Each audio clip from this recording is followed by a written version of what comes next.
The night had started like any other weekend gathering, with music thumping through the walls of the crowded house and laughter echoing from every corner. She hadn't planned on staying long, in fact. She wasn't even in the mood for a party, but her friends had insisted, pulling her along with promises of fun and a chance to unwind. At first she stayed near the edge of the living room, chatting casually and sipping soda, but the energy of the crowd was infectious. Someone handed her a drink, then another, and soon she felt the warmth of alcohol spread through her body. The taste was sharp at first, but after the second or third sip she stopped noticing. Each drink seemed to erase another layer of the stress and frustration she had been carrying all week. As the hours passed, the room seemed to change around her. The lights grew brighter and blurrier at the same time. The music became a steady pulse in her head, and people's faces seemed to blur together. She danced for a while, laughing at jokes she couldn't remember a moment later. She was dimly aware of how unsteady her feet had become, but she brushed off the feeling, telling herself she was fine. Somewhere between one song and the next she bumped into a man she didn't recognize. Unlike most of the people there, he wasn't loud or overly animated. His eyes scanned the room with quiet observation, as if he didn't belong in the chaos. She mumbled a quick apology and tried to keep moving, but the ground under her seemed to tilt, her knees wobbled and her vision swam. She reached for a wall to steady herself, but before she could fall, a strong arm wrapped around her shoulders. The man she had just bumped into was suddenly there, his expression calm but concerned. His voice was low and steady as he asked if she was all right. She tried to answer, but her words came out slurred and broken. The world around her tilted again and she leaned into him without thinking, grateful for something solid to hold on to. He glanced toward the door, clearly making a quick decision. She felt the night air hit her face as he guided her outside, the cold wind cutting through the haze in her head, but not enough to bring full clarity. The sounds of the party faded behind them, replaced by the hum of distant traffic and the crunch of gravel under their feet.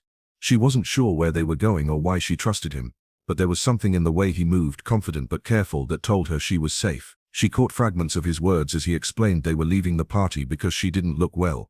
She wanted to argue, to say she was fine, but even her thoughts were slow, slipping away before she could form them. A car door opened, and she sank into the seat, her head resting against the cool window. She barely noticed when the car started moving, her mind drifting in and out of a foggy half-sleep.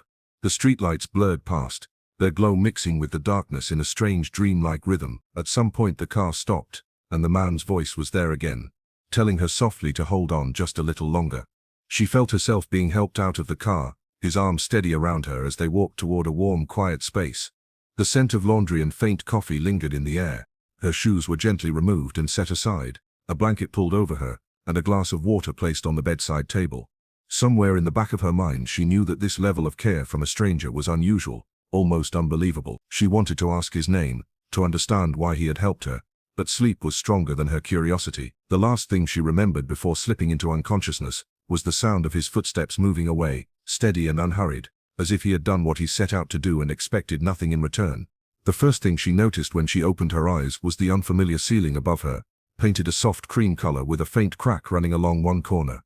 Sunlight filtered in through curtains she didn't recognize, spilling across the bed in warm stripes. Her head throbbed with a deep, relentless ache, and her mouth felt dry as sandpaper. She shifted under the blanket and realized she was still in her dress from the night before, though a soft quilt had been draped over her. Turning her head slowly, she spotted a small table beside the bed. On it sat a glass of water and 2 aspirin, perfectly placed as if waiting for her to wake up. The simple kindness of the gesture caught her off guard. She sat up carefully, taking in the rest of the room. It was neat, almost too neat, like it was meant for guests but rarely used. A bookshelf stood in the corner, lined with children's books and a couple of framed photographs. One photo showed a man smiling beside a little girl, both with the same brown eyes. Another picture showed the girl holding a stuffed rabbit, grinning shyly at the camera. That rabbit, she realized, was perched on a chair by the window now. A faint scent of fresh laundry mixed with something warm and inviting, coffee she guessed, drifted in from somewhere beyond the closed door. Her mind raced with questions. Where was she? How had she gotten here? She remembered flashes of the party, the loud music, the lights, the way her body had swayed, and a man, tall, quiet, different from the rest. She remembered his steady arm catching her when she almost fell, the deep tone of his voice, and the cold night air brushing her face as they left. Everything after that was a blur, as if her memory had been wiped clean. She wasn't sure whether to feel afraid or relieved. The sound of footsteps drew her attention to the doorway. The man from the night before appeared, dressed simply in a grey t-shirt and jeans. In his hands was a mug of coffee, steam curling upward in the morning light.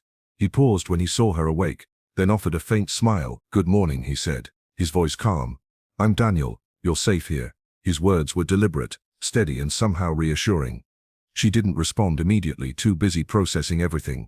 Daniel stepped into the room, setting the coffee on the table beside the water and aspirin. "I found you at the party," he explained. "You were not doing so well. I didn't know where you lived, and I wasn't about to leave you there.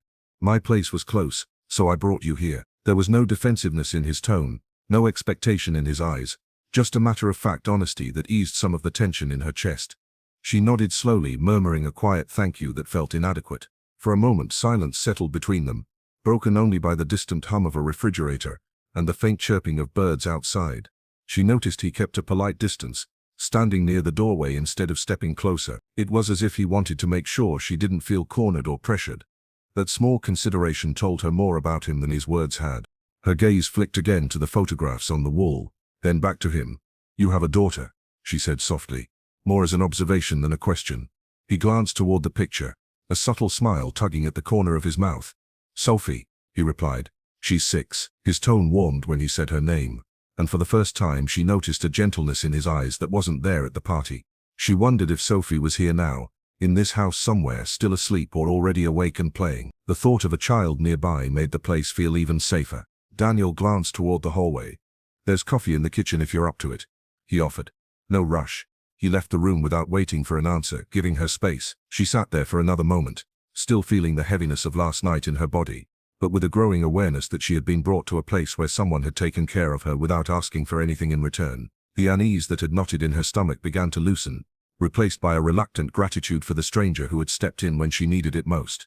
She was still holding the warm mug of coffee in her hands when the soft sound of quick, light footsteps chased from somewhere down the hall.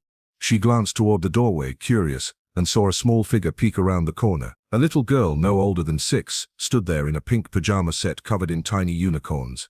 Her brown hair was slightly messy from sleep, and in her arms she clutched a worn stuffed rabbit, the same one she had seen in the photograph and on the chair earlier. The girl's big, curious eyes moved from her to the coffee mug and back again, studying her silently. Daniel's voice came from just behind the girl, gentler than she had heard it before. "Sophie, it's okay. Come here." The little girl hesitated, then padded into the room, her small feet making soft sounds on the wooden floor. She stayed close to her father's leg, partly hiding behind him but still looking up at their guest with shy interest. "This is a friend," Daniel said with a small pause as if searching for the right word. The girl tilted her head and asked in an innocent, high-pitched voice, "Did she sleep here?" The question made her smile faintly and she nodded. Sophie's eyes widened slightly and she stepped a little closer, holding her stuffed rabbit against her chest. "You look tired," the child said simply, her words carrying the straightforward honesty only children seem to have. Then, almost as if it were the most natural thing in the world, she added, "Daddy makes the best pancakes." The unexpected comment pulled a quiet laugh from her, easing the lingering awkwardness in the air. Daniel glanced at his daughter with a small shake of his head, but there was no real reprimand in his expression, just the faintest hint of amusement. "She's not wrong," he said, meeting his guest's eyes briefly before motioning toward the kitchen. "Come on, breakfast will help." She followed them out of the guest room, the smell of something cooking growing stronger with each step. The kitchen was bright and surprisingly homey, with light spilling through a window above the sink and a small table tucked into the corner. Sophie climbed into one of the chairs, still hugging her rabbit, while Daniel moved easily around the stove, flipping pancakes with practiced motions. She sat opposite the little girl, feeling strangely out of place yet oddly welcome at the same time. As they ate, Sophie talked in bursts between bites, telling her about school, her favorite cartoons, and the way her dad let her put chocolate chips in pancakes on Saturdays.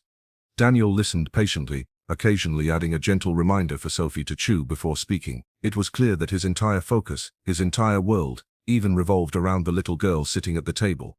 She found herself watching them more than eating, noticing the unspoken rhythm between father and daughter, the way Sophie looked to him for quiet reassurance, the way Daniel seemed to anticipate what she needed before she asked, the subtle ease that came from years of caring for each other. It was the kind of bond that didn't need grand gestures or constant words.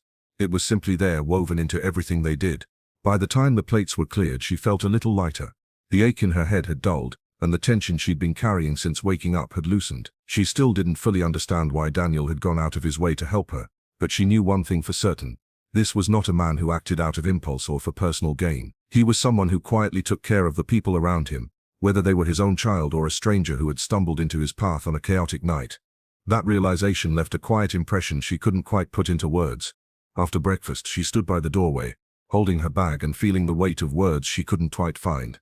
Daniel was clearing the last of the dishes, moving with the same quiet efficiency he had shown since she woke up. Sophie sat cross-legged on the living room rug, humming softly as she played with her stuffed rabbit, occasionally glancing up to wave at her. It was such a simple scene, domestic, warm, untouched by the noise of the outside world, that for a moment she almost forgot the chaos of the night before. She stepped toward Daniel, her voice low. "I don't even know how to thank you." He looked up briefly, meeting her eyes with a calm steadiness. "You don't need to," he replied. "I just couldn't leave you there. It didn't feel right." The way he said it, without hesitation or self-importance, made it clear he wasn't looking for recognition.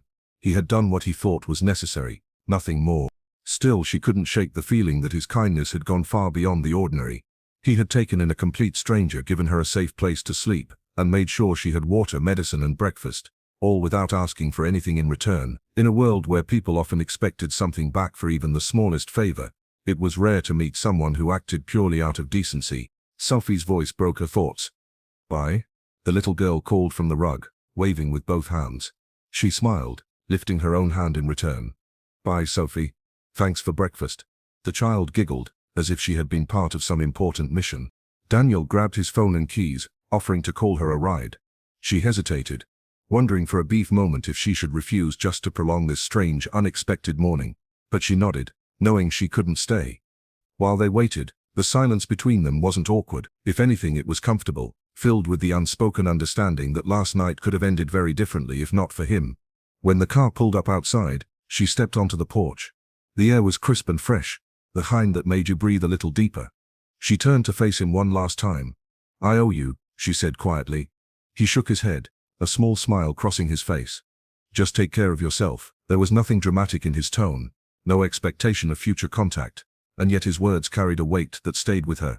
She got into the car and, as it began to roll down the street, she glanced back through the window. Daniel was already heading inside and Sophie ran to meet him, arms open wide. He scooped her up effortlessly, her small laughter carrying faintly in the morning air. The image lingered in her mind, a man devoted to his daughter, yet still willing to protect a stranger without question. As the neighborhood faded from view, she leaned back against the seat, her thoughts circling the events of the past 12 hours.